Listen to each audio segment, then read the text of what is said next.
Good evening, everyone. How are you doing tonight? Welcome to the Saturday Night Canadian Starships live stream. So, first order of business, the housekeeping duties. Can you see me? Can you hear me? Let me know by leaving me a message in the chat. That way I know that everything is working properly. And looks like everything is, because Ken says I can see you and hear you. Perfect. Thank you so much. And welcome, Devin, as well to the live stream.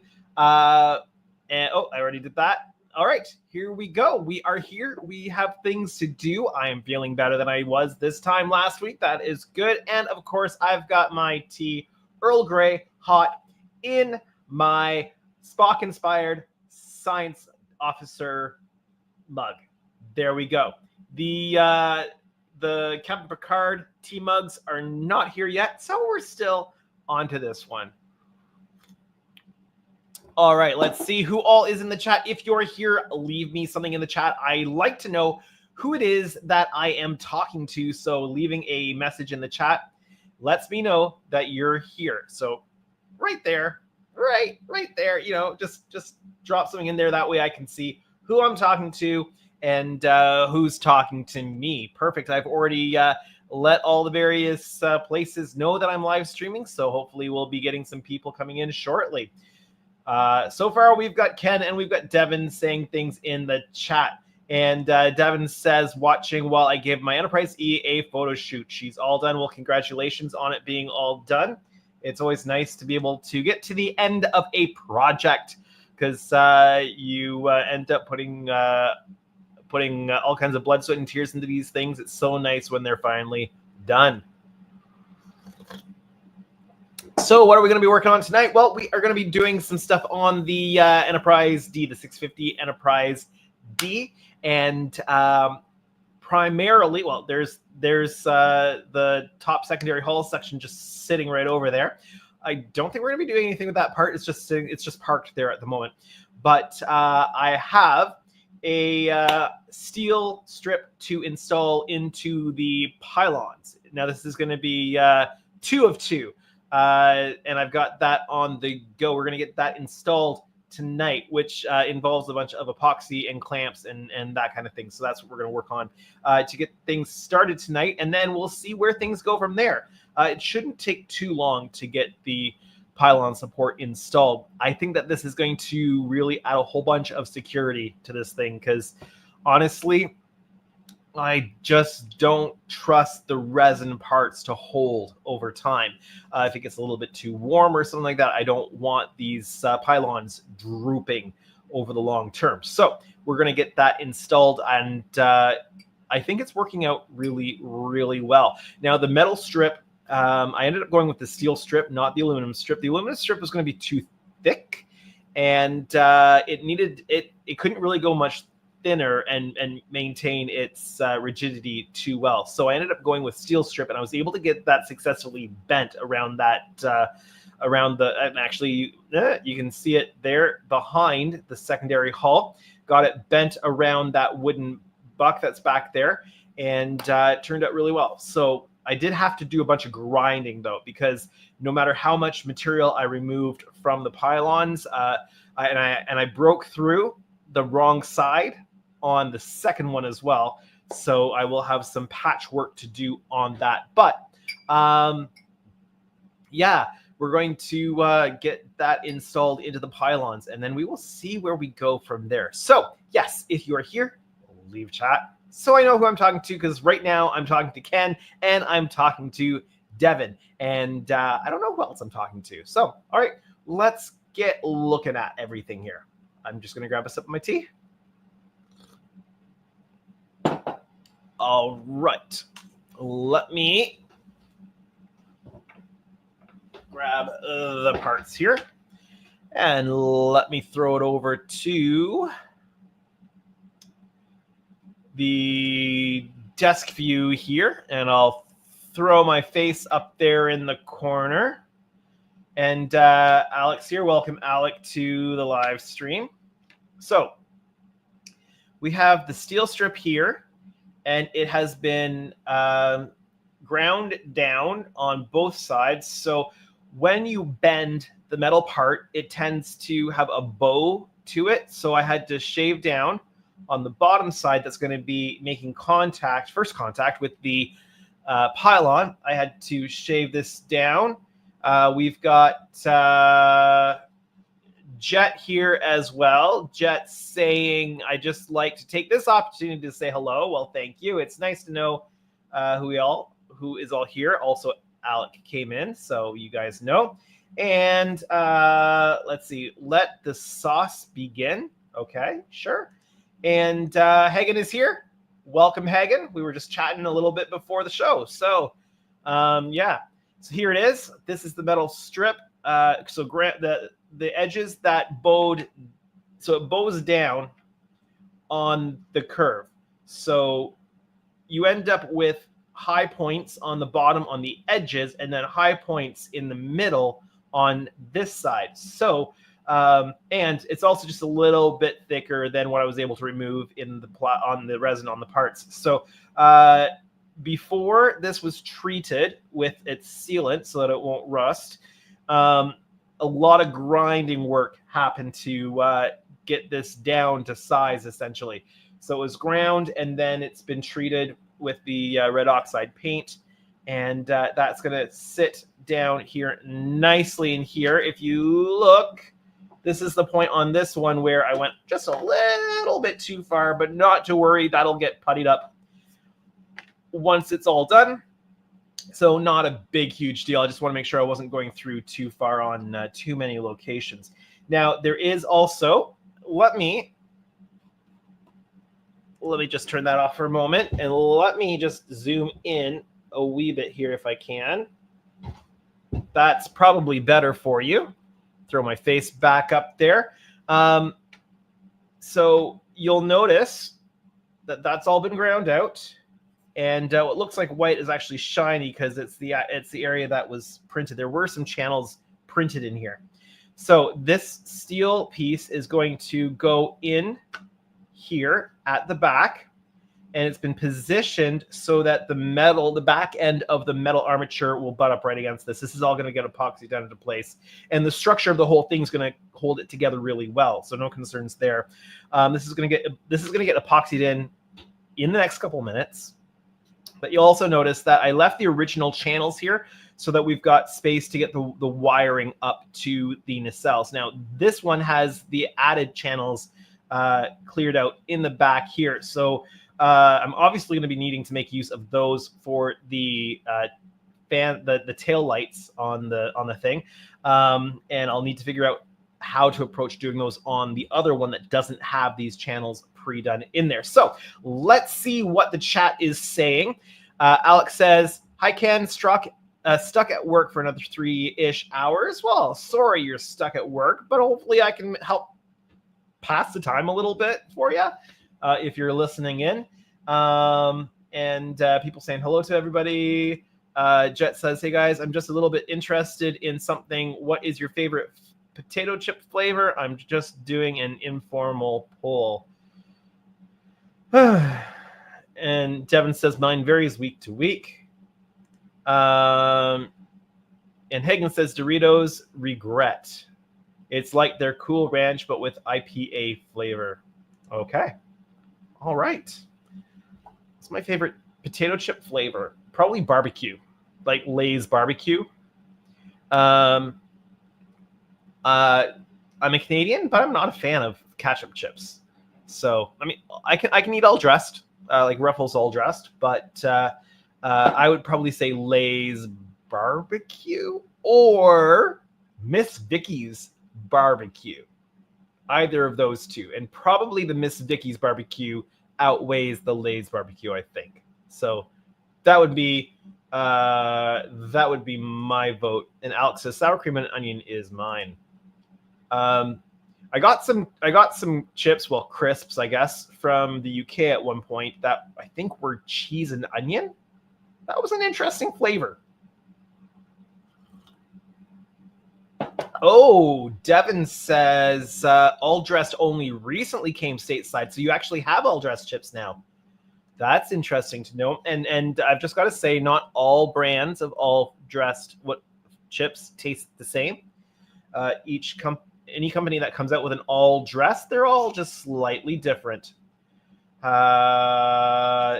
Chet says, Andrew, I would never have thought you would have been a barbecue chip fan. He says, good to know. Well, I don't eat a lot of chips, especially anymore, because I can't really afford the salt content. And if any chips that we have in the house, because one of my kids has a big laundry list of allergies. So we generally keep plain chips in the house because generally they are safe for her to eat. So that's what's around here. But yeah, and don't get me wrong, I wouldn't eat them very often, even if I could, because I'm not really supposed to because of the salt, and which is bad for the blood pressure, which is bad for the kidneys. But if I was to choose, it would probably be like the Miss Vicky's barbecue. And my chip tastes have changed over time. Like I used to really like the All Dressed, but I find them a little bit too chemically tasting now. So, that's what it is. All right. So I'm going to start getting prepped for doing this. And I need a whole whack of clamps. That's the word I'm looking for. Clamps. So I've got some of them just handy dandy available here. I've got to grab the others from my shelf. So let me just grab those. We'll be right back.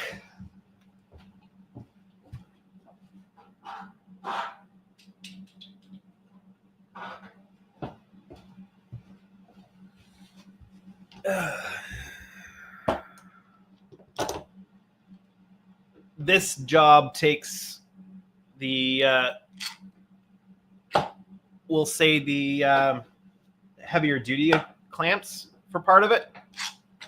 So I'm just staging these on the edge of my desk at the moment.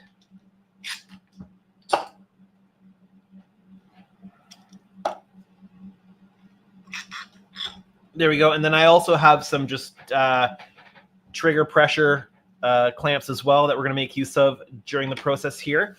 I need to grab my picture of the other one I did, so I remember how I did the clamps for it. So let me grab the photograph,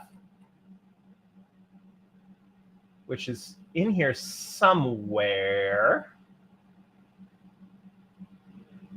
It's not on my computer, which it should be. Oh, I know. I'm looking at my Dropbox where my pictures from my phone go, but I already took them out because I posted them, I'm pretty sure. So I have to go into another folder where the processed pictures go. All right. So I've got it here. I'm just opening it up and I can show the screen. So let me show you what we are going to do here. So this is what it's going to look like once we get it all clamped in. So yeah, I am basically using all of the heavy duty clamps, and then I'm using a couple of the pressure fit on the edges. Let me get my mouse here.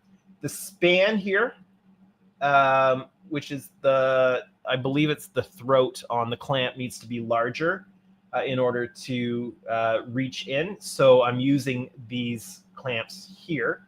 And then my pressure fit ones are just a shorter throat distance here. So I'm using those on the area that I can get in a little bit closer. And then the nice little smaller ones are handy dandy right on the edge to keep that clamped down. So that is what we are going to be doing as far as getting this thing clamped down tonight. So first thing we need to do is prep the 5-minute epoxy that we're going to be using. I'm going to zoom this out a little bit now so you can see a little bit more. I'm going to check the chat before I grab the epoxy here.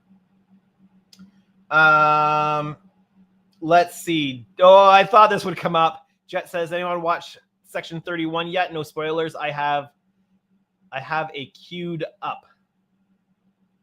Yes, I have seen it. I will not give spoilers, but I will give you my overall opinion if it is asked for. Let's see. Ken says, how is the wiring going up to the nacelles? So, briefly showed that, but there is I can't talk apparently, but I have left the pre-existing trench in here in front of the metal strip. So all the wiring is going to go up and down this trench here. So you can see that there's quite a hefty amount of space here. So it's going to go up and down that section there. So I deliberately cleared out the section behind this trench so that I would make sure that I had ample room to run the wiring. And literally the wiring that's going to go up is power. So 2 for power, 1 data, and going up, and 1 data coming down at least on one side, because it needs to then go up the other side. If I don't split it, I might split it if I can get the warp nacelles to be the last thing on the data chain. And then I do have wiring for the flashers going up because they're coming from a separate portion, like a separate board that's attached to the lighting control, so that the lighting controller can treat them as if they are smart LEDs, even though they are not. So yeah, so that is the plan with the lighting going up to the warp nacelles on this. Let's see. Hagen says, can run along either side of the plate using existing space, as I understand it. Yes, so there's no, I'm not going to be running it on the back end, but everything's just going to run on the front end. So it's all going to come up and down the same location there. Ken says, is section 31 worth watching? And then Devin says, I plan on watching and leaving the non-spoiler reviews behind, going in open-minded. Yeah. Well, I don't want to. I will not give anything away on it because I have watched it. But my basic opinion is this: whether you consider it Star Trek or not, that is besides the point. It is a bad movie. It is not done well. It is written poorly, and there are a lot of problems with it. So, and that's as far as I will go so that I don't actually spoil anything for anyone. But that is my general opinion. There are good movies that are bad Star Trek. There is good Star Trek that are bad movies. This one, I would say, doesn't fit the bill on either count. So that's knowing what I know now, I wouldn't honestly, unless you're a Star Trek completionist and have to watch everything, which kind of I am, it may not be worth the time, but you'd have to watch it to make that determination for yourself. And by that time, you've watched it and invested the time, right? So, yeah, that's my opinion. And I generally am a fairly objective person when it comes to giving those kind of reviews. I try very much to be unbiased in my assessment of this kind of thing. So from a pure, is it a good movie point of view, that's where I'm judging it. So,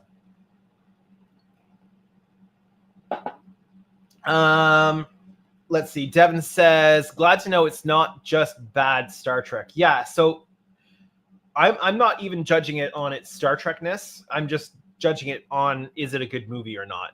And in my opinion, it's not a movie that's well done at all. So, Ken says, thanks, Andrew.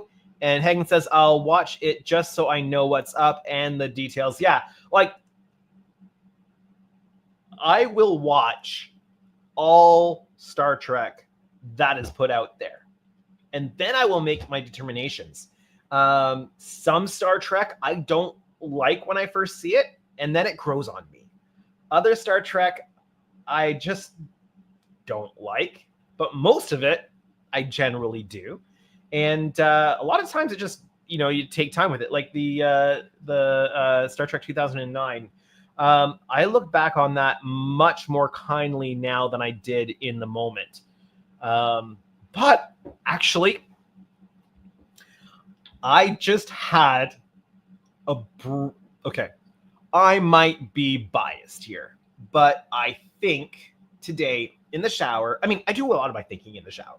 I don't know why. I just do a lot of my thinking in the shower, but I think I came up with a brilliant idea that if I could somehow pitch the idea to Alex Kurtzman, I could set him up to be thought of as the most brilliant long game player when it comes to what he's done with Star Trek. I think there's something you could do that would bring all of the disjointed Star Trek we've gotten lately together and bring all of the various fan camps together. But it's like, oh man, if somehow I could get that pulled off, that would be amazing. But I have no contacts. So, well, no contacts isn't quite true. My only contact is that I'm friends with the son of Anson Mount's stand-in. But that's not a big connection, right? So, all right, let's see what else is being said here. Jet says, I like doing my thinking in the shower too, because it's usually where I'm questioning the choices I've made in my life. And when you cry in the shower, no one can tell. Okay.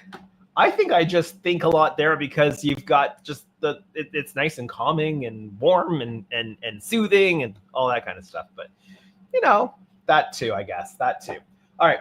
I'm going to refill my tea, and then I'm going to start mixing up the epoxy. Oh, and by the way, although I'm not really ready to show off anything yet, something may have arrived in the mail.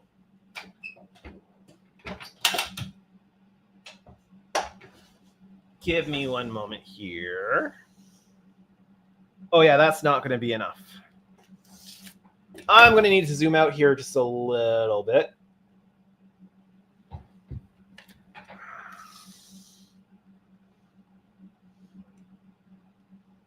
Okay, that might just be enough.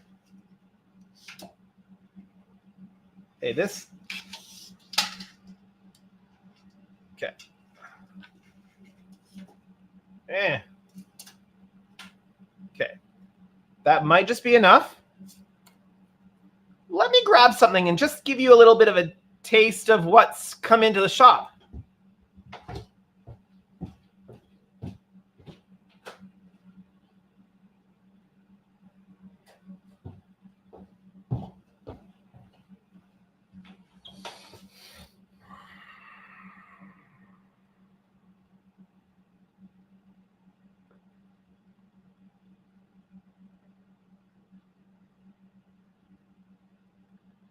Anybody know what this is?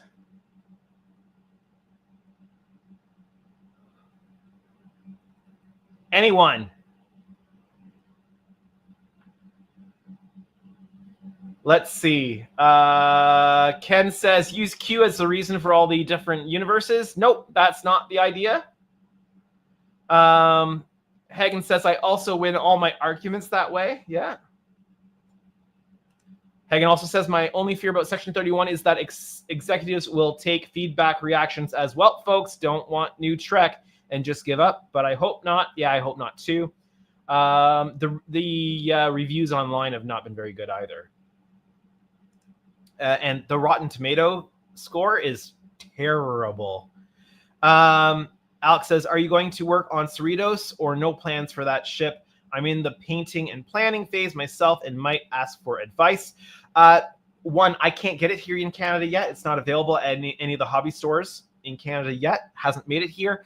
But I will be buying it when it's available, and it will go on the shelf, and it will happen at some point. don't know when, but I'll build one at some point. Hagen says, oh, and rubs palms. Ken says, beautiful. Devin says, oh man, I wish mine would ship. Ken says, yep. Hagen says, that's gorgeous is what it is. And Jet says it's a piece of plastic. Well, it is a piece of 3D printed resin. So, yeah, it is. This is 27 inches long. It looks a little bit longer because of cameras and stuff, but it's just a little over 27 inches long. And so this is one of the nacelles for the Enterprise B, which has arrived. Now, I'm not going to be doing an unboxing video. Well, I should say an unboxing video yet, because one of the main parts did arrive broken in shipping, the way that it was packaged by the factory that makes it. Helios doesn't make them. Helios has them made in China and they're shipped over. So the top secondary hull piece is quite badly broken. So they're having a new one made and shipped out to me. So I don't want to show it off with a badly broken piece, which is just a matter of it being broken in shipping. So they are sending getting a replacement part made and then shipped off to me. The other thing is I don't want to do an unboxing video until I have everything here. And what I don't have is the metal armature that goes inside. So this makes this look a little small, because imagine here. I'm holding the tape measure down with my teacup because although it's not supposed to retract, it is retracting. Probably just a matter of how I had it sitting on the table. But you could imagine, like, can you imagine this thing sitting on top of this thing? Like, that would be crazy. That would be absolutely ridiculous. Let's see.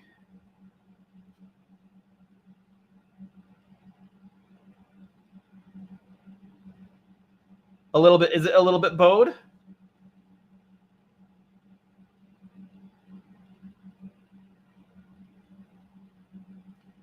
mean, it's hard to tell just by looking at it, but I'll do a full assessment on it when I go to do it.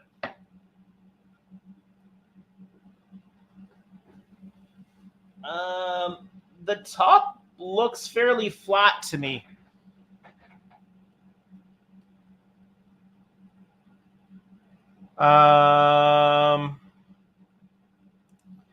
Hagen says it might not be apparent in front of you, but seeing it fully on camera, yeah, just like mine. Yeah, I'll have to look at it a little bit. Well, there's the white line.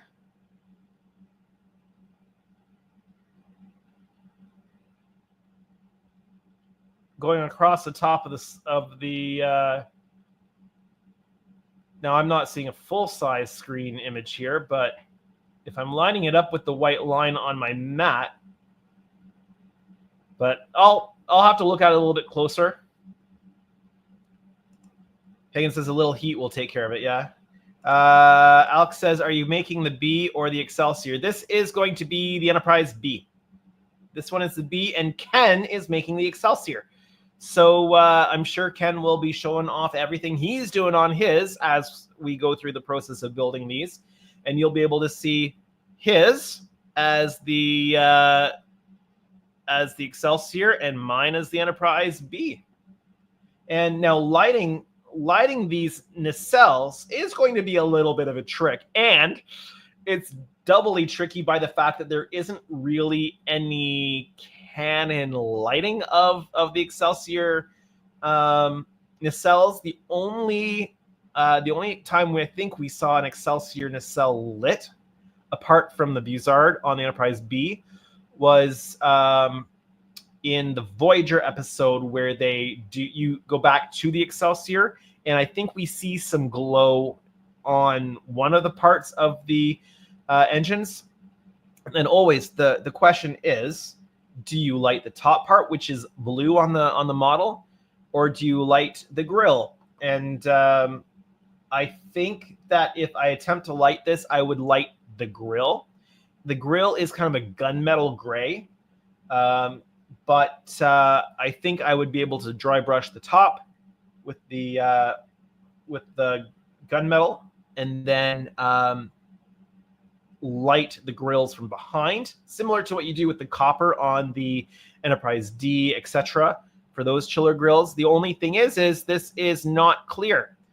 But I opened up the other nacelle and just shone some light in it, and light will get through. So I'll have to do some test runs to see if I can get enough blue light through here to do it. My other option is to take a full mold of the top portion. Fortunately, the top section is symmetrical, so it's the same on both nacelles. And I'm just going to take a moment and star that comment so I know where I came back to. So both top halves are the same on both nacelles, so I would only have to make one mold, because this would be a pretty big mold. And then I could recast in clear 2 times on the same mold and come out with a clear top piece. But if I can get the light to come through the resin, then that's what I'll do, rather than going through the effort of taking a mold and doing that. So yeah, so I'm not showing everything off, but I thought you might like to know that this is in the shop, and this is just the warp nacelle. So that's just the nacelle and what it looks like. And Ken, the nacelles are quite hefty, so they may hold together simply by how thick the walls are and the overall shape of it. However, I might be tempted still to put some metal strip inside to make sure that they do last the test of time. They are also quite heavy. The saucer on this thing is really heavy, much heavier than the Enterprise D saucer, much thicker in its construction too. Hagen says it might not be apparent in front of you, but I already read this comment. A little heat will take care of it. Devin says lens might be the smallest bit fish-eyed. Yeah, I'm not sure. But Hagen had some bowing issues on his. He's got the 650 scale version of this, and he had some bowing issues in his nacelles. So I wouldn't be surprised. Oh, side to side, you say?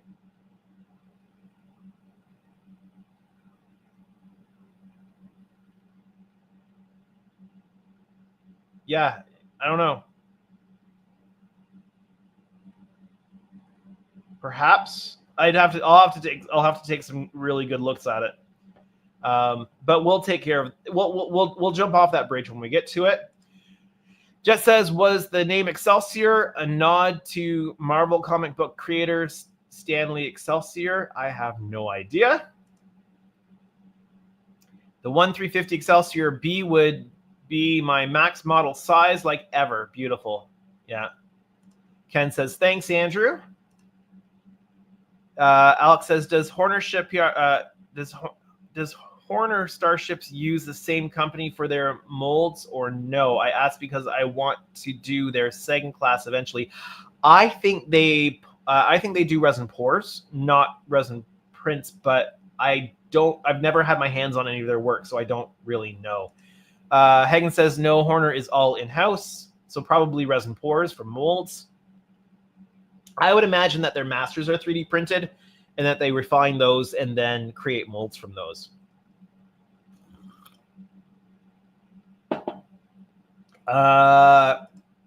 Hagen says, Andrew, it's seriously minor. I just noticed it because it happened to be the same on mine. Nothing to worry about. I suspect it's something thermal in their process. Yeah, I'll have some I will have some really good looks. I mean, I'm nowhere near starting to build this because this thing has to be done first, right? So both of these have to be done. The Enterprise E's have to be done, and then I can start getting some stuff together about these. So this is gonna sit for a little bit, at least until after Wonderfest, if not a little bit longer. But this will probably be mid to late summer when I get started on this. Helios resin prints themselves.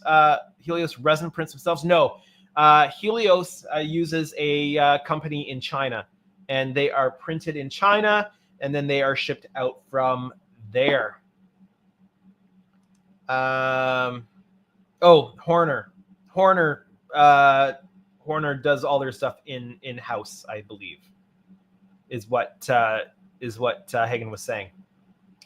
Jet says Stan Lee didn't invent the term Excelsior, but he popularized it in the context of comic books and pop culture. The word itself is Latin and means ever upward or higher. The more you know. Excelsior.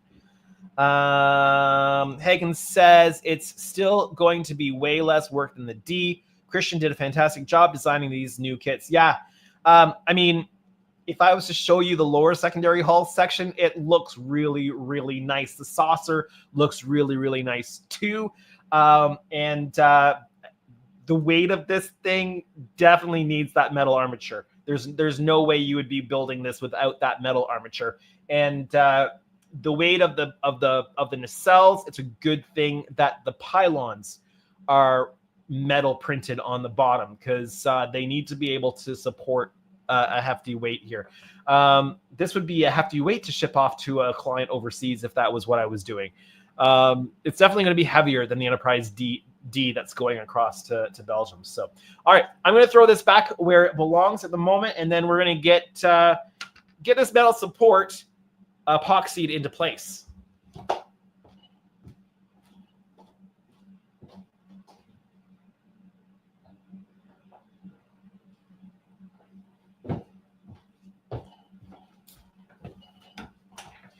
All right, I am back. So let's get some work done on this. I just want to make sure I started that last comment so I know where I'm picking up at. Picking up at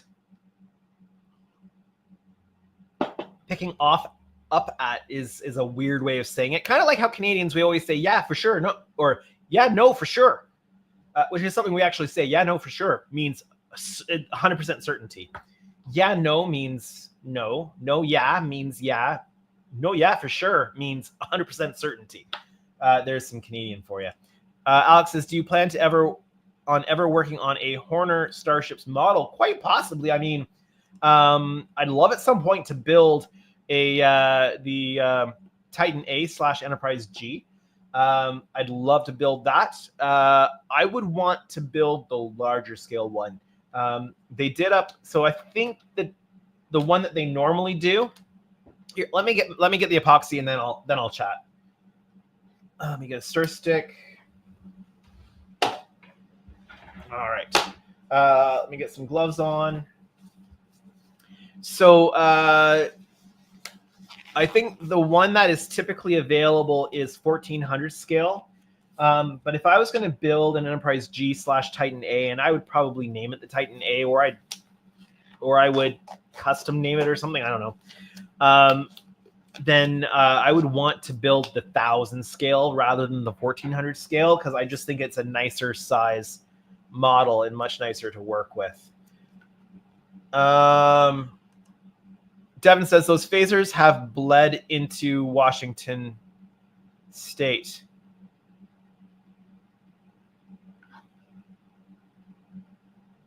Devin, you got me.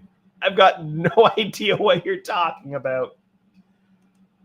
And that's okay. I don't have to understand everything. All right. Ah!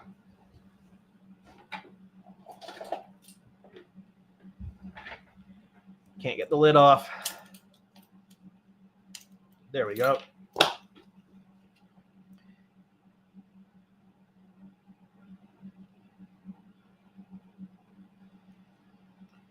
Let's see if I can do a better job guessing how much I'm going to need this time around.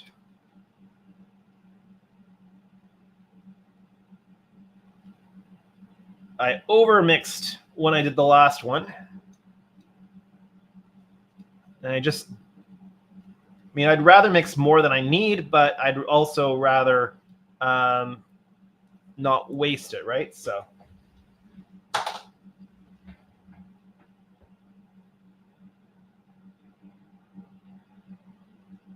Oh, phrases. Phrases. Not phasers. Phrases. Okay. Okay, so I misread it. It's phrases, not phasers, but I'm building Star Trek, so it makes sense that I would misread it as phasers, but I'm still not sure what you're referring to. Oh, yeah, no, for sure, I got it. I understand now. Took me a little bit of time to get it. Yeah, Ken. Took me a little bit, but I got it.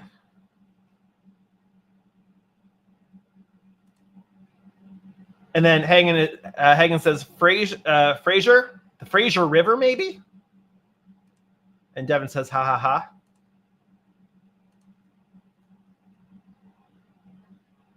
I think the Fraser River dumps out into the ocean in Vancouver. So I don't think it goes across the border.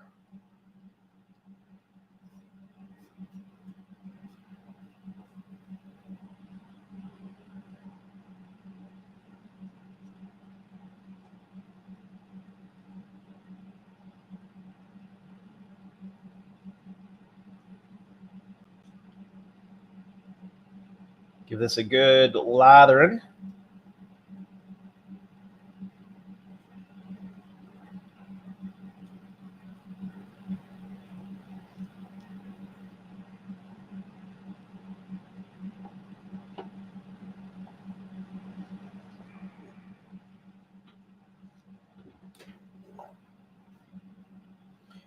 I'm using 5-in epoxy on this. Enough working time without it being overkill.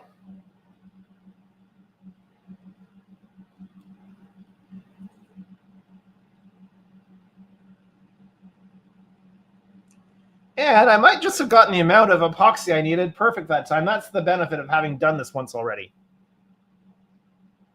And then I have it marked aft, so I know exactly which direction it's going in. And this is going to be sat nicely down there.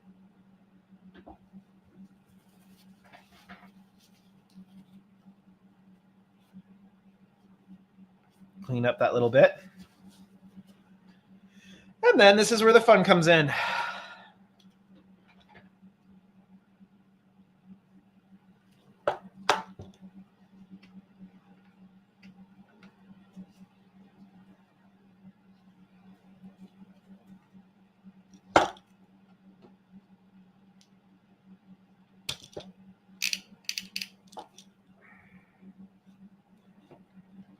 Now, with the clamp on here, some of the red oxide paint may come off on the clamp. And so, because it did on the first one, all I ended up doing to deal with that is I touched it up once it was fully secured in. So I just taped off everything. And then I just touched it up in place. Just because you want it to be fully coated so that it doesn't have any moisture get in.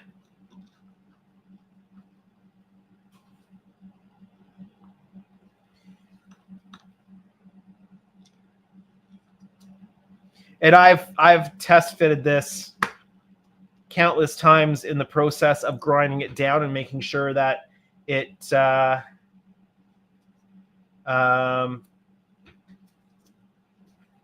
were no proud sections or anything like that. Let's see. Todd's here. Todd says, hello and good evening, all. Toss a like Andrew's way. Well, thank you. Ken says, hey, Todd, are you home now? Hagen says, need to run, unfortunately. Catch you all next time. Have a good night, Hagen. We'll see you later. Ken says to have a good night. Todd says, yeah, back home. Missed my bed so much. Yeah, it's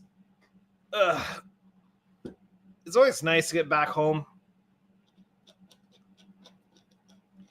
In my case, every time we do a lot of Florida holidays because my in-laws have a place down there. So we basically just have to get ourselves there and we have a place to stay. But I apologize to my American friends right now, but I'm always happier when I get back across the border into Canada. So when that plane lands in Canada, I'm always a little bit happier to be home. The United States is a nice place to visit, but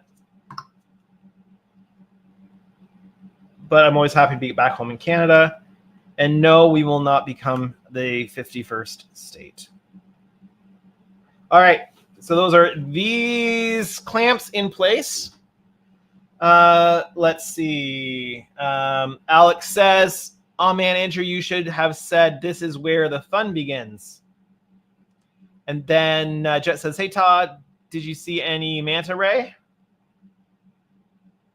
And Jet also says, did you get your hat yet, Andrew? Did I get my hat yet? I'm sorry, I'm just not getting it tonight or something. Don't know. All right. Next, we're moving on to these parts.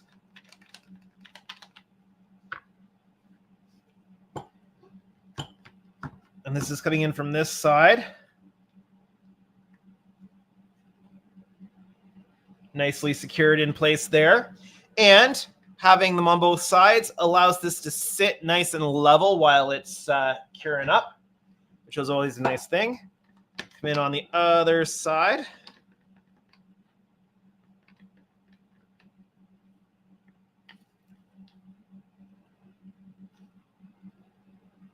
Actually, I'm going to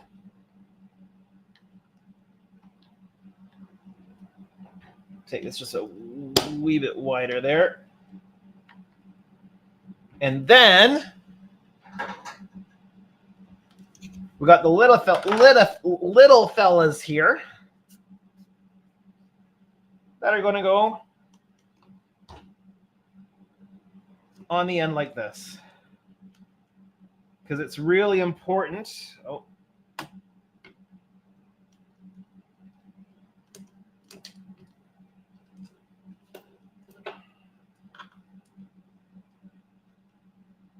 It's really important that it's really tight in on the curve there.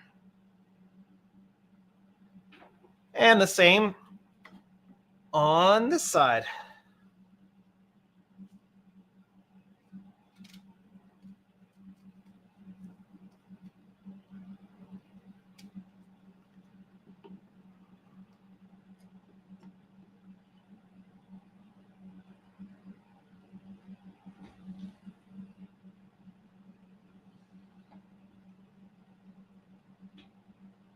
All right. So let's see here. We're just going to let this cure up for a good long time now. So let me put this away.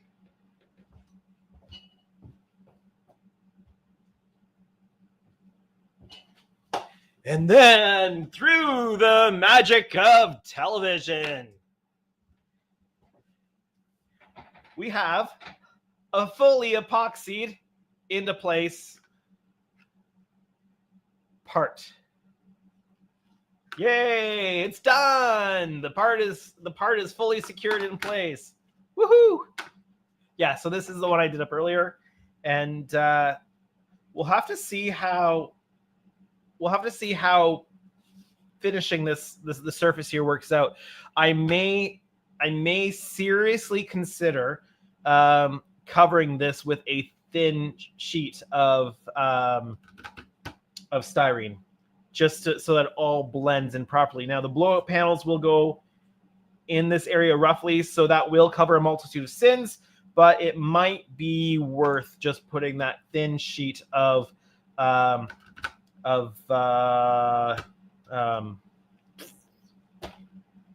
sheet. That's it. The thin piece of styrene sheet over top of this. I'm just going to put this aside as my witness to the epoxy being cured. Although I'm going to let that sit for at least a good 24 hours. Let's get caught up on the chat here, shall we? The Canada is not for sale. Oh, Dougie's hat. Yeah, I'm not ordering Dougie's hat, but the sentiment is there. Canada's not for sale. Todd says no rays, just fish, sharks, turtles, octopus. Jess says, yeah, I've heard there's like a time to go there and you guaranteed seeing this giant manatee feeding station. Alec was just saying that you should have quoted Anakin from Revenge of the Sith. Sure. Jet clarifies Manta Ray, and Ken pipes in Billy Ray. And Todd says, hey, magic. Yeah, the magic of TV. And we've got Ian here. And Ian says, I have the same feeling of relief when I get back to America. More specifically, Georgia. I mean, yeah, whenever you're somewhere that's different, it's just always nice to get back home. Like, going down to the States is nice to visit. I mean, it's nice to get down. It's nice going down to Louisville for the weekend for Wonderfest. It's nice going to Florida for the week or whatever. But it's always a good feeling when we get back onto our home and native land. All right. Oh, I forgot something very important.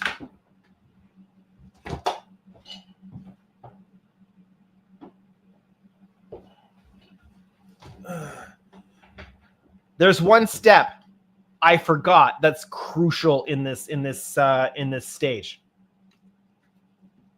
Yep, that'll hold it.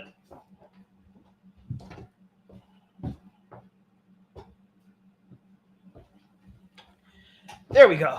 All right.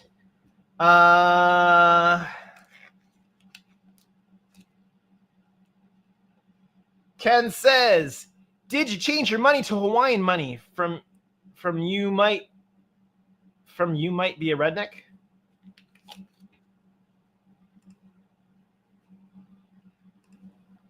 I've been to Hawaii once. We went to Hawaii for our honeymoon. We spent 2 days in Honolulu. Unfortunately, it happened to be during one of the various government shutdowns, so we couldn't go to Pearl Harbor because it was all shut down. Then we spent, what was it? We did 2 nights in Honolulu. We did 2 nights on Kauai, and we did 4 nights on Maui. I think that's how we did it. Something like that. Had we known what we like, if we were to go back and do it again, we'd spend more time on Kauai, spend no time in Honolulu, and just split our time between Kauai and Maui.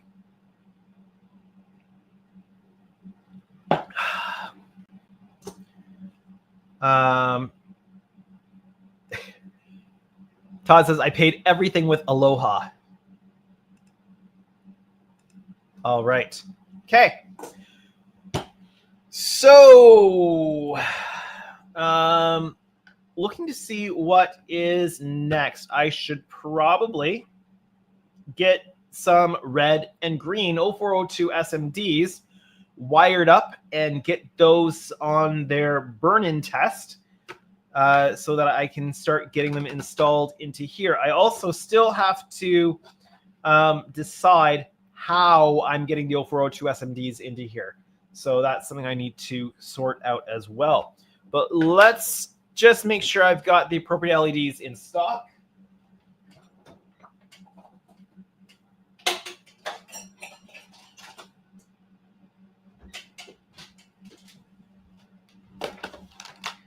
I should have the appropriate LEDs in stock. Okay, these are the green.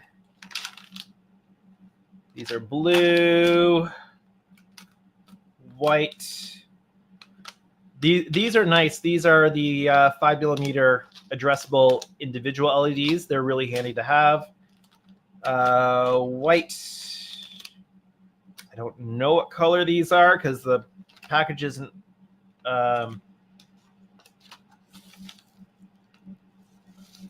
Let me finish that thought. The package is not written on, but I've got reds here. And then I think I was using...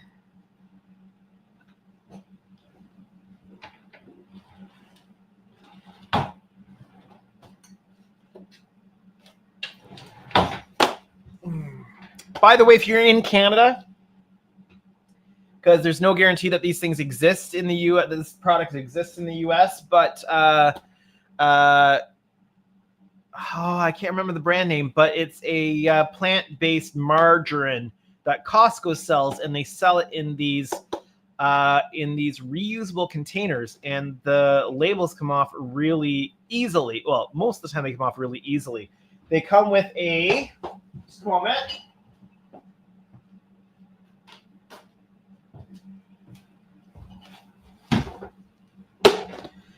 They come with a green lid like this, and they're really handy for storing all kinds of stuff in the modeling shop. We get it because my daughter can't have any dairy. Dairy, eggs, tree nuts, coconut, sesame, and crustaceans are her allergies. So we have all kinds of alternate types of product, and so yeah. But if you're in Canada and you don't mind like a vegan margarine, then if you get this, you get a really handy container. I've got tons of these by now, and I store my paint in it. I store I store my LEDs, all of the various different rated resistors, etc. Like I've got them all over the place here, and they're really handy.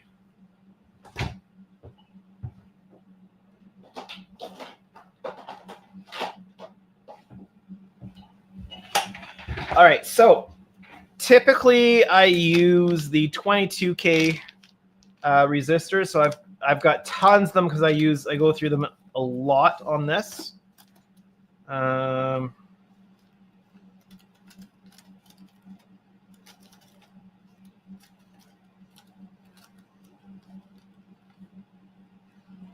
Yeah, I think I'll just use the big package and keep the small one in there.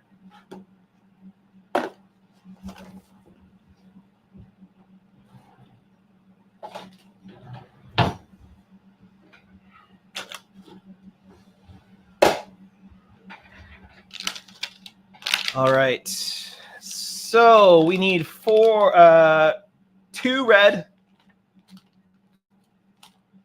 2 green. No, we need 4 red, 4 green because we got 2 of these ships to do. So, it'll save time to get all of them done at the same time. Ken says, well, they are the Aloha state.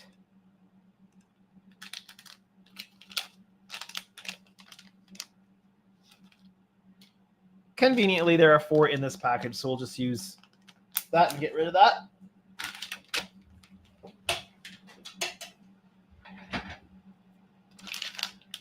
So we'll deal with getting the red ones done first. Here we go. I'm going to need some gear. I'm going to need my solder station.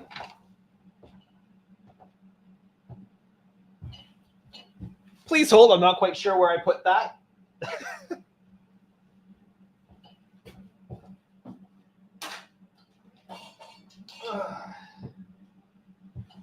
Got it. It was just hiding underneath a Enterprise D saucer, 1400 scale version.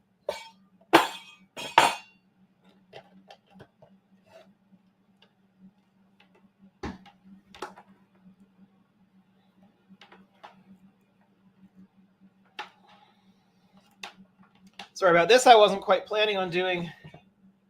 Well, I wasn't sure what my next step was actually going to be after I got that installed, or whether I'd run into any problems getting it installed. So might as well freshen this thing. That side's pretty good.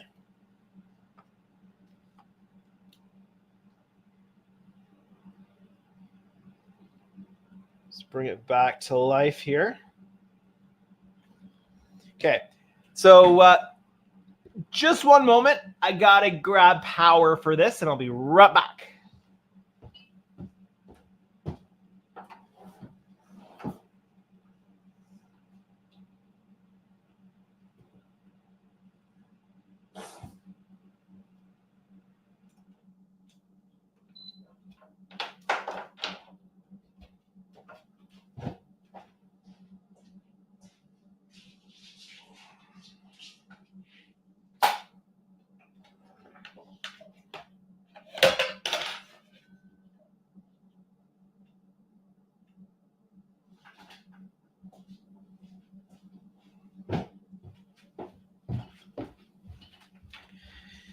Sorry about that. I just don't want to run it on the same power source as all of this equipment here is running on. I just want to have it on a separate circuit. So I just needed to take a moment to make sure I had that taken care of. All right. So we're going to need... So these are pre-resistored, but I don't think... I'm going to test before... Here, let me turn this off for the moment. I'm just going to double check. I think I do double resistor these. But it's worth taking a moment and double checking. Ian says, don't eat margarine. It's horrible for you. Well, you know what? Butter is even worse for her because she's allergic to it. So it's what she can... she can eat. Todd says, does Andrew need an Omni Fixo? I don't have an Omni Majigama Whatsit, so I don't have that to use. Ken says, so what do you use in Missouri, Todd? The Show Me State? Alex says, can't eat anything with milk in it, though Wisconsinite in me would think it would be a nightmare if I couldn't eat my favorite thing in the world, cheese. Yeah, no, she cannot eat any cheese. Ian says Andrew needs an Omni Fixamajawatsit for sure. I've never used an Omni thingamajiggy, so I could not tell you. I mean, the way you guys talk, it sounds like the same thing as if you go from a gas-powered car to driving a Tesla. You never want to go back. That's what it sounds like. I don't know. I've never tried out an Omni thingamajiggy, so I couldn't tell you. All right, let's grab... how do I want to go about doing this? I just need a little bit of power. I have a breadboard here somewhere. Breadboard.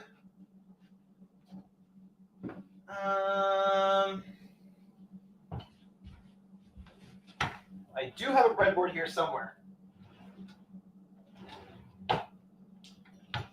It's just a matter of where did I put it.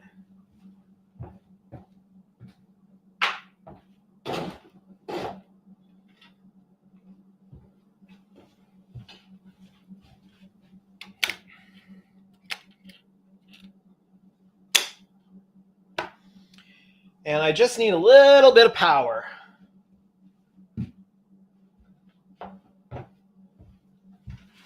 My apologies, I'm just completely unprepared for this.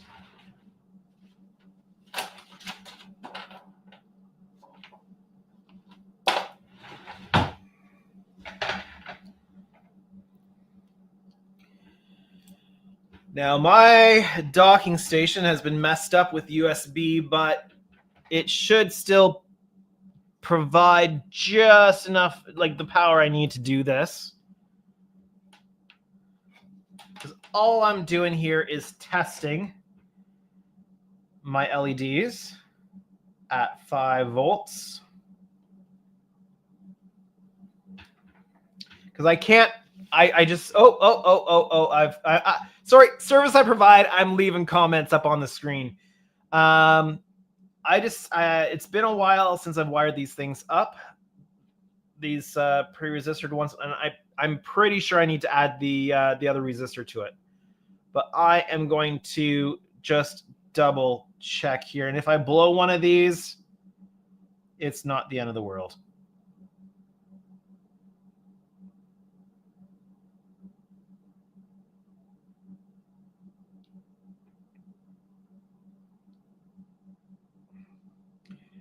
So, I mean, it's quite bright in person. Let me... here we go.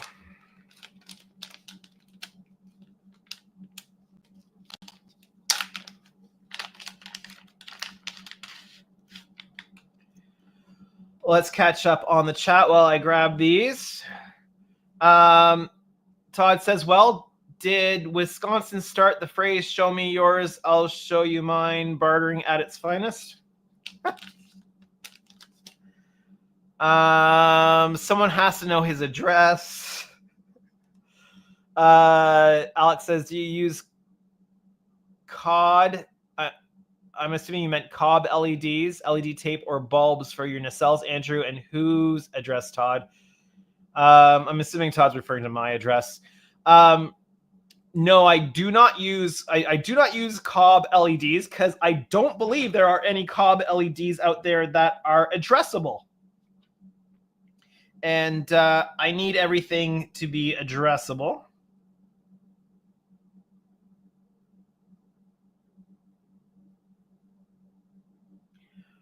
Okay, you're probably not even going to be able to tell the difference on camera here.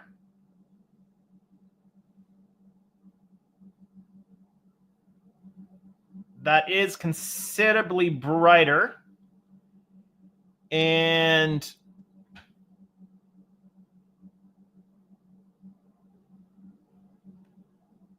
I'm trying to consider the scale of the model.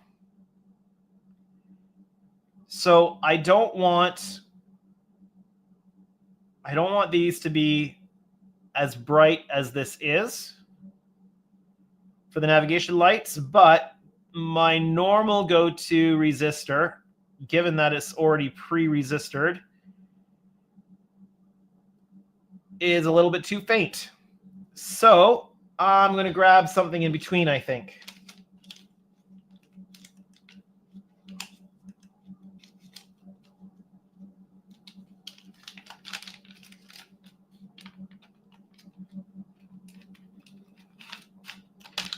Let me just shove that back in there.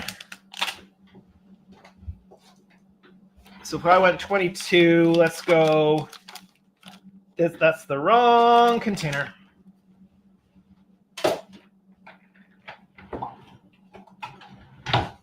That was my stash of LEDs.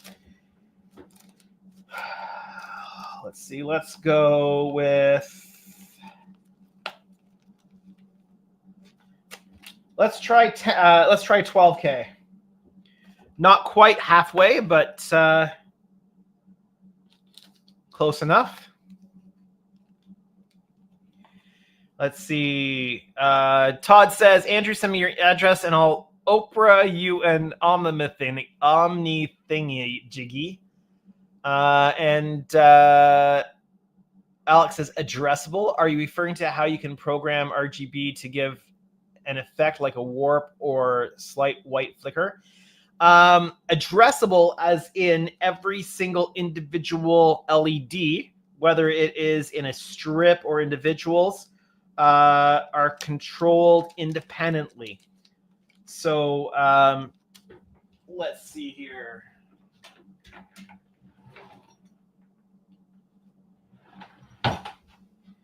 So this is a strip of high density addressable LEDs. And you'll notice that it has 3 inputs here. So you've got positive, negative, and then you've got a data line. And what that does is any LED in the chain of LEDs on the same data line can all be individually controlled. So you can say that LED number 5 here is going to flash green, while LED number 6 is going to fade in and out on blue, and LEDs 6 through 12 are gonna be running a chase on like red, right? So you can individually control every single LED in the model and make it basically do anything you want, right? So that's what you can do with addressable LEDs. And so when you're doing that in the warp nacelles, you can vary the intensity, you can change the color, you can make it do like a pulsing effect if you want. Basically, once you get the addressable LEDs in and you've got them all addressed out, you can basically make the model do anything you want, right? And you're not tied down to any preset programming that's on a traditional PCB board, right? So I always go with the addressable LEDs because then I can fine tune everything down. And actually, if I'm using the inner lighting system that I'm going to be using on the Enterprise Ds, then I can let the client, once the client gets the model, they can actually decide if they want to change any of the effects, and they can go in and they can modify the way the effects work. And it doesn't, once you get the lights in and everything's hooked up, then you don't have to go back and change anything in order to change the effects. You just tell it to do different effects.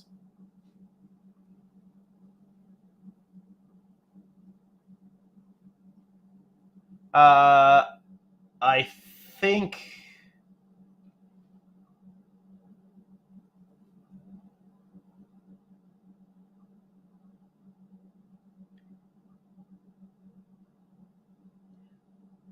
think I'm liking that better.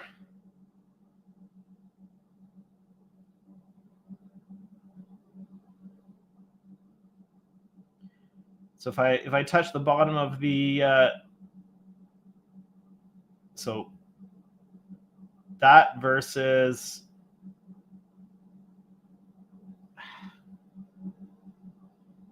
that, which I don't think you guys can really see it on camera very well.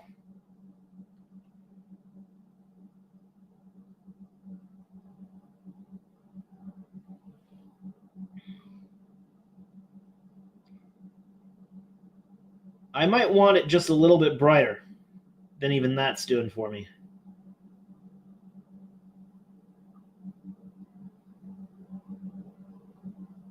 But then again, I mean, if it's recessed in a little bit, now I think you're just watching me talk through my process of deciding what I'm going to do with these LEDs here. Oh, let's see. Danny's here. Buy some cob, pull out the strip, and replace them by a strip of addressable LEDs of the same size. It works.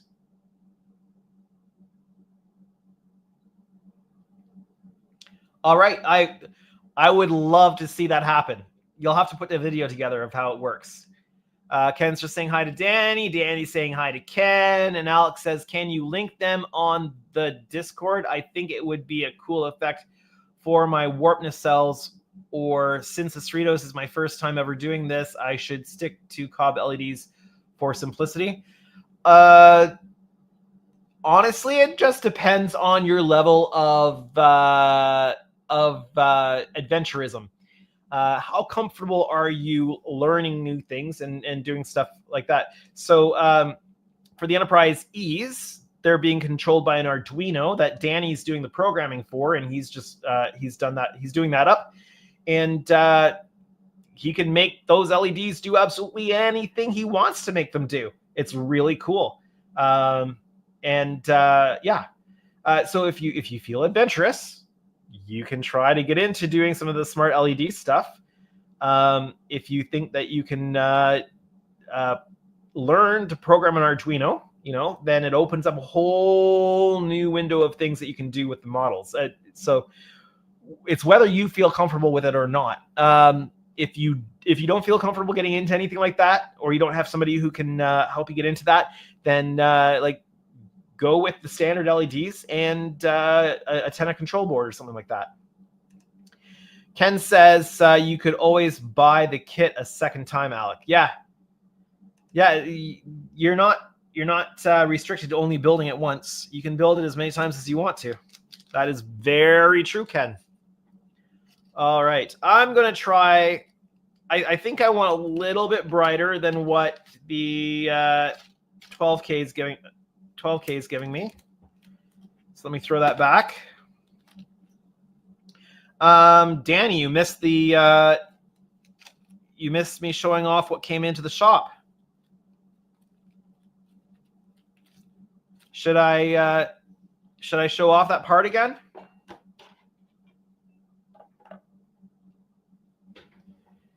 Do I have enough space here to show off that part again? Yeah, it'll fit in frame. Danny, let me go get a piece of what just came into the shop for you to see.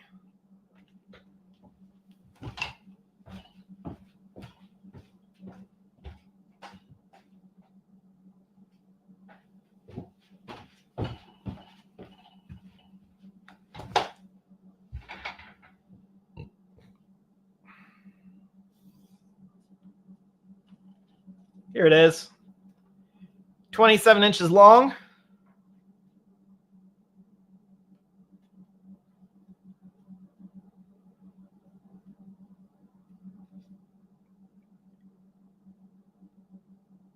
There we go.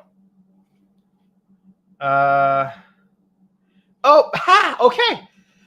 Danny says, nope, I've seen the Enterprise B warp nacelle, have just been quiet as I'm working. All right, then I'll just throw that away.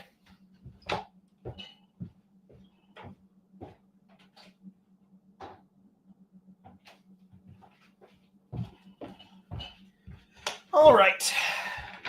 I'm going to grab a quick tea, Earl Grey, hot, refill top-up, warm-up thingamadoohickey here. And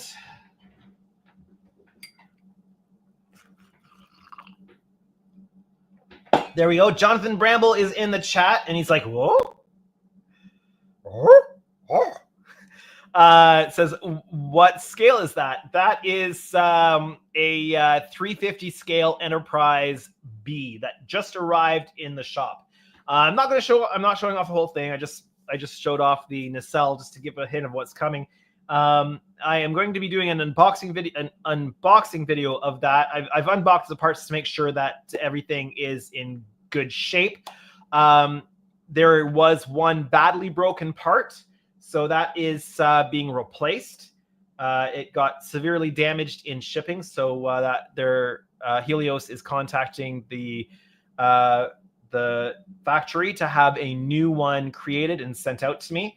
But I don't have the metal armature yet from Helios, so I'm going to wait until the metal armature comes, which I don't get until Tuesday of some week, I suppose. But once the metal armature comes, I will put together a full unboxing and look at all the parts and everything and see how it all goes together. Danny says, as in really working on a job, not working on a model. Yeah, working. I get it. Cool.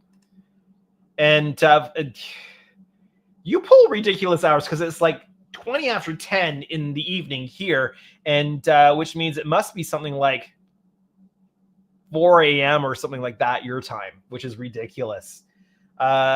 Jonathan says, very nice. Danny says, here come the Tuesday jokes. Yeah, you know they have to come. I'm sure there'll be a Tuesday joke in the unboxing video of some sort. All right, so I tried 12. So let's go down to, let's go half of that. Let's go 6. Well, 6, 8. And we'll see how that looks.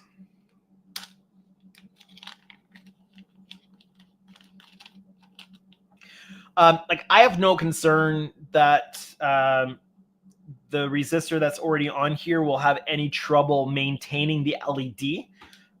But I think it's a little bit too bright for the scale of any model. So I wanted to kind of dial that in a little bit.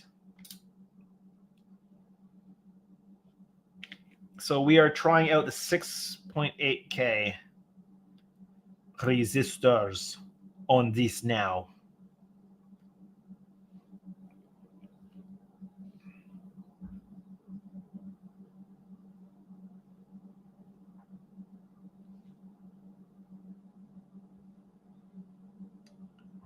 So here's the LED. Let me zoom in a little bit. That's too much.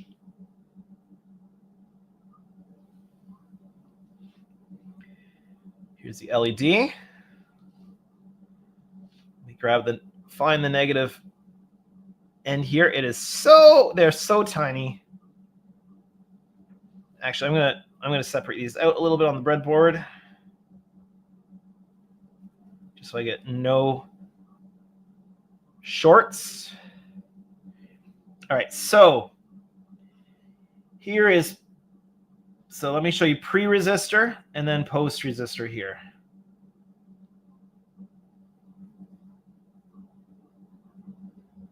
Pre-resistor. Funny, it looks brighter in person than it does on camera, which is usually the other way around. And then post-resistor. I think that's much better. So, decided on the red LEDs, we are going with the 6.8K resistor. Now, I'm going to forget that. So I'm going to, off camera here, pull up my Trello board. I don't have a card yet for the 650D.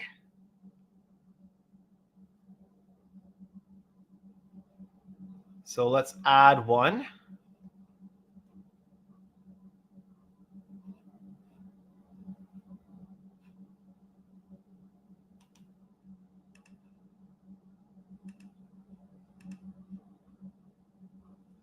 I'm forgetting how to do that. Oh, add another list. Got it. I just didn't scroll far enough, and you don't know what I'm talking about because you can't see it. I'm basically just using a Trello board to keep some notes. Nav, LED, resistors. This is where I keep a list of this is where I keep notes on like the size of drill bits I use for the Enterprise E build, etc. So red 0402 6.6K8. I'll just use the same formatting that they use. That way I am not going to forget. All right. So that's for the reds. I'm just going to keep the reds over here in a little pile. And then I also need, I'm going to put these in away so I don't get them mixed up, because I hate reading, I hate trying to read the code, like the color bands on resistors. I hate it.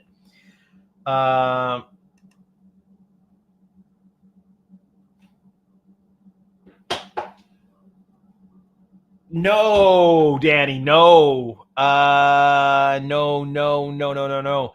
Because these are just going to be running offline power. I'm only running the flasher 0402s through the expansion board. I am not running the constant ons, and so they're not flashing, so they are just going to be online power.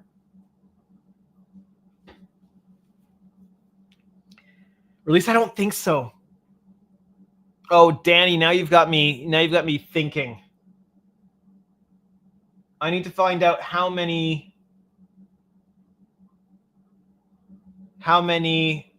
effects can run off the expansion board I have. There you go, putting a wrench in my plan for me. Ugh. All right. Let me grab the bag out of the garbage. Let me pack these away because I'm going to have to do a little bit more research now. Ken says, like what, Danny? Like how we are going to see him on the next one? Danny says, oh, wait, you're not using the Arduino, right? Not on this one, no. Alex says, I think I'm willing to try those programmable LEDs, but I'll definitely be asking for advice and assistance on the Discord group. I plan on adding beacons to my Cerritos, so that would help a lot. Yeah, so there's some guys on the HTM Discord group that know a little bit about programming Arduinos, or know a little bit more about programming Arduinos, so I'm sure that they wouldn't mind answering some questions, as long as they're not like a ton of questions all at once, kind of a deal. And Danny says, don't get your question, Ken. And Ken says, that's good, Danny. Ken also says, I guess it's more of the tractor beam will be installed on Tuesday. Okay. And Alex is, learning how to use them would absolutely be an amazing thing to learn, especially if I want to implement them into my Mandalorian armor build and the blasters for it as well. Yeah, so you can do sound effects and everything too, right? So it's great for a cosplay type of deal. So if you're making a blaster or a phaser rifle or something like that, then you can. They have some Arduino boards that are pretty small, and you can put them directly into your build, and you can run them off battery. So yeah, there's quite a bit you can do with them. So yeah, I am not going to get these started tonight before I check on whether or not I should drive them through the lighting system or not.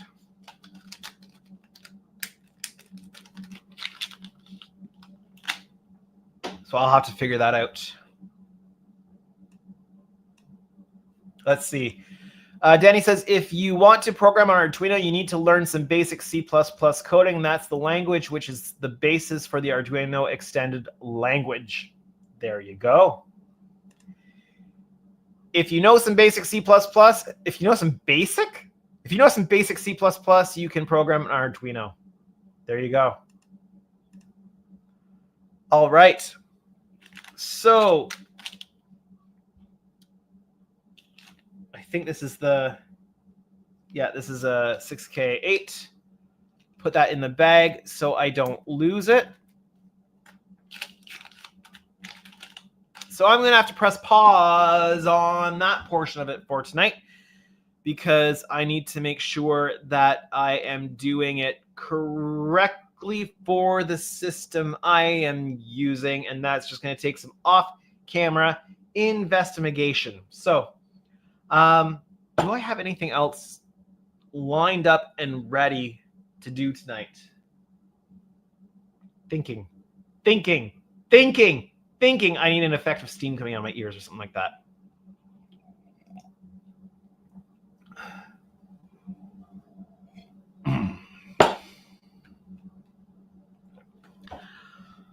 I kind of just throw me off my game a little bit on what I was going to do. Oh well. I do have to work early in the morning, and it is 10:31. Maybe I will just end the stream a wee bit early tonight then, because I don't have anything else prepped to get done tonight. So that might be what we do tonight. But also, I might need to be on deck for kids in the middle of the night, because we've got some sniffly kids with some tummies not feeling so great and stuff like that. So Ken says, get your Grissom ready to build. Yeah, I have not decided if I have the bandwidth to be able to do that, because honestly, I might need the time that you guys are doing that on stream to get the Enterprise D done, because I've got a deadline of Wonderfest to get it done, and that is coming up faster than I would like. So I haven't decided yet, but I might very well need to just simply watch you guys build the Grissom while I am getting work on the Enterprise D done. And honestly, I think that might be my best use of that time, in my opinion. As much as I would love to build a Grissom, I just don't think the timing is going to work out for me right now. But if I don't participate, I certainly will be watching and seeing what you guys are doing. I think if I do the Grissom, though, I will probably take a mold of the chiller grills and remake them myself, and just add a little bit of white alcohol ink into the resin mix, and make some nicely frosted chiller grills that I can then light any way I want to with the addressable LEDs. It's probably what I will do, but we'll see. Alex says, anyone else get a Winnie the Pooh vibe there when he said thinking? Oh, I'm thinking. I can't do it anymore. No, I can't do it anymore. Oh well. I was going to try to do a Winnie the Pooh impersonation, but I don't think I can do it anymore.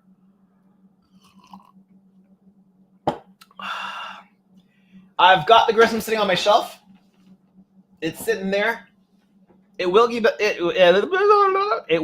built at some point. It just probably will not get built during the group build, which is fine. I'm happy enough just watching you guys while I'm getting work done on things I need to get off the bench and out the door. So, all right, I think that is going to be it for tonight, since I don't have anything else prepared to work on, and unless I'm going to talk aimlessly about Section 31 or something like that, and I don't want to spoil anything for anybody, then I will probably sign off for the night. So I hope that you've enjoyed what we've done so far. It meandered a little bit there near the end, but we did get the pylon support in place. I'm really thinking that is going to be important for the longevity of these models. I am not trusting the resin on those pylons in order to hold that up. Interesting note, the Enterprise B/Excelsior pylons are in two pieces, and the bottom piece is metal printed.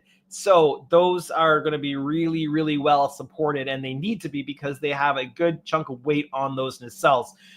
So I think that it was smart that they did the metal print on the pylon supports for the nacelles on that model. I mean, it is big, it is heavy, and it's definitely going to need it. So if you've enjoyed the stream, make sure that you hit the like button. If you're new to my channel or you haven't done so yet, why not hit that subscribe button today? It'll make me very happy if you do. But for now, my name is Andrew. This is Canadian Starships live stream.